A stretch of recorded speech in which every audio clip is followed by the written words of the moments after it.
Jonathan Taylor does not get traded. A whole bunch of players getting cut. And a little bit of news on kind of how few players might get used. We're going to dive into all of it right here on the ADP, the Average Dudes podcast. I am your Average Dude host, Matt Mormon. Here's just a quick little roundup here on some news. We've been doing these over the course of training camp, just kind of keeping you guys updated on what's going on.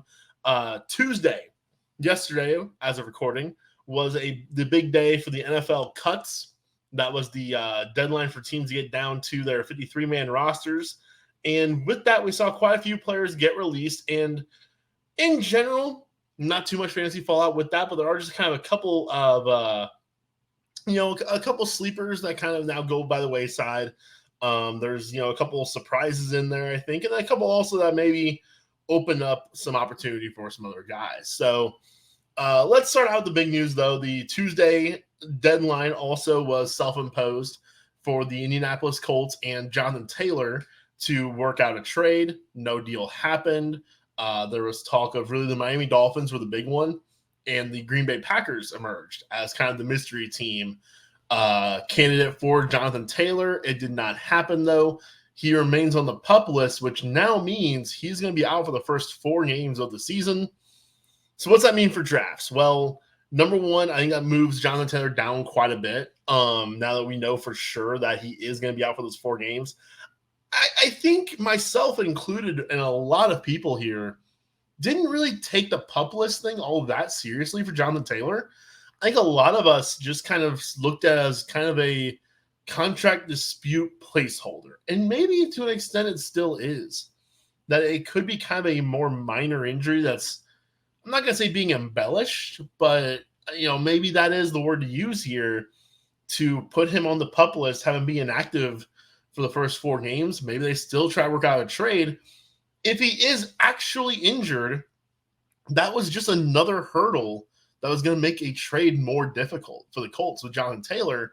Because, what team's going to want to trade for an already injured running back? Running backs get hurt so much to begin with. Do you really want to trade for a guy where he's already hurt and then, the year you're trading for him might be toast? So I think he's still okay to take on kind of the back end round 4, maybe. Like, I think that's the highest point. I kind of look at like a Breece Hall and kind of see some similarities on the situations there, right? Like Breece Hall, I'm kind of concerned what you're going to get in the first half of the season, but he could be a league winner. I think the difference there is, though, once Breece Hall is back and good to go, I kind of trust that Breece Hall might be back and good to go. I think Jonathan Taylor, any minor injury, any kind of nitpicky injury, he might just be out again.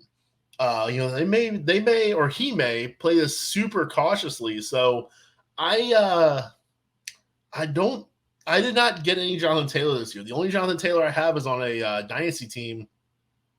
I'm kind of okay with that, though. And if he turns out great, then wonderful, and I miss out on it. But I think I'm pretty much okay with kind of missing the boat on Taylor at this point.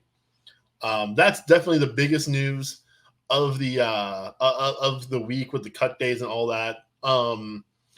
Speaking of Breece Hall, Robert Saleh did say the team would be smart on how to use Breece Hall. Obviously, signing Dalvin Cook kind of gives them the insurance you need to not, have to rush him back, not have to give him too much workload.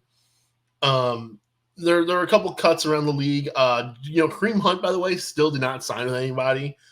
He has been receiving some offers apparently, but there was still no deal for Kareem Hunt.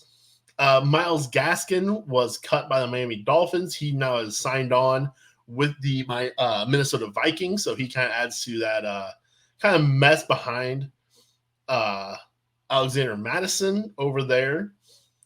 One that's not too fantasy relevant, just kind of a surprise around the NFL world, was Bailey Zappi getting cut by the New England Patriots. He was behind Mac Jones, and I think a lot of people thought that there was a chance that he was actually going to push Mac Jones for that role at some point this season. That there was a chance that if Mac Jones struggles, they were going to go zap with Bailey Zappi.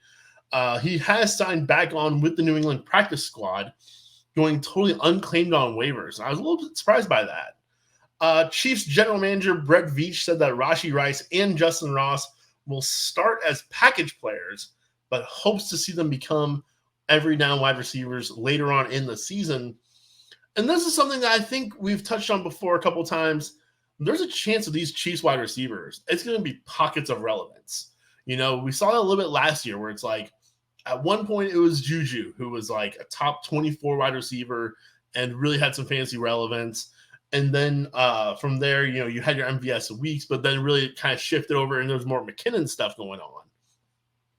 You know, there's a chance that that's kind of what happens here, where, you know, it's going to be Sky Moore for 4 weeks. Then it's going to be Kadarius Toney for 4 weeks. Then it's going to be Rashee Rice for 4 weeks. And then it's going to be Justin Ross for 4 weeks. There's a chance that that's the world that we live in, where no one's really reliable. It's kind of just a rotation of guys. All right, the last piece of news that we're going to touch on here before we get out of here. This one doesn't really matter for redraft, but for dynasty purposes, this guy has had a lot of thoughts and discussion and capital involved with him, and that is one Trey Lance. Trey Lance got traded last week from the San Francisco 49ers to the Dallas Cowboys.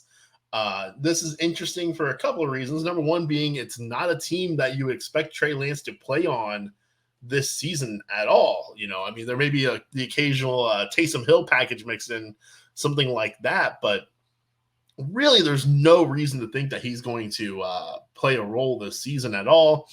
Dak Prescott does only have one more year left on his deal, and then it becomes a vested option, I believe. No, void year. Sorry, void year after next season. So there is a chance that in 2025, the Cowboys move off of Dak Prescott. My expectation is he signs an extension instead. That going into his age 31 year, going into 2024, that Dak will actually see an extension of some kind. But yeah, not great for Trey Lance. You know, I think if you got him in Dynasty, you probably just still hold on to him. You know, if you can trade him for, I don't know, do you trade him for a 3rd round pick? I'm not sure if that's worth it. I think I would definitely trade away a 3rd for him just to throw him on my bench and hope Dak gets hurt. You know, like that's the best case scenario at this point. If you have Trey Lance, is Dak gets hurt and Trey gets an opportunity. So, like I said, there's nothing too overly relevant there at the moment because it is a backup quarterback changing teams, but it is such a high profile situation going down there that definitely felt the need to touch on it for those fantasy purposes, especially for those dynasty leagues. So that'll do it for us here on the ADP Average Dudes podcast with a little bit of news here for you. The Jonathan Taylor news, definitely the big ticket item coming out of this past week. Hope you all best of luck in your drafts this upcoming weekend. Hey, we've got 4 episodes coming your way.